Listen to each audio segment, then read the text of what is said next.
स्वागत छ तपाईहरुलाई टेक सपोर्टमा। आज म तपाईहरु समक्ष डिपोजिट स्लिप भर्ने तरिका लिएर आएको छु।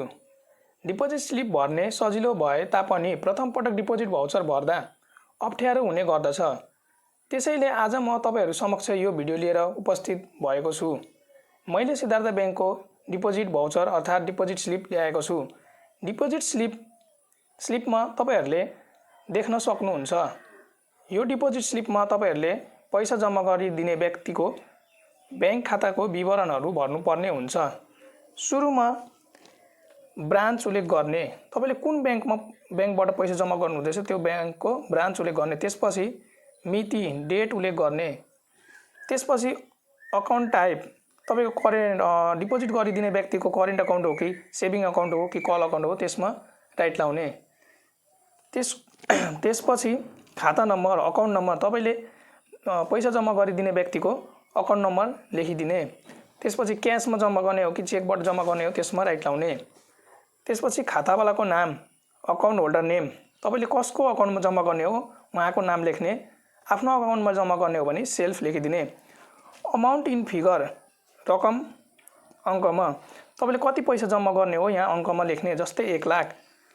त्यसको तल क्याश डिपोजिट नगद जम्मा, तपाईसँग कतिको नोट छ त्यो उल्लेख गर्ने, जस्तै 1000 को 50 वटा, 500 को 100 वटा, यदि तपाईसँग 100 को पनि छ, 20 को पनि छ, 10 को पनि छ त्यो उल्लेख गरेर यता त्यसको तल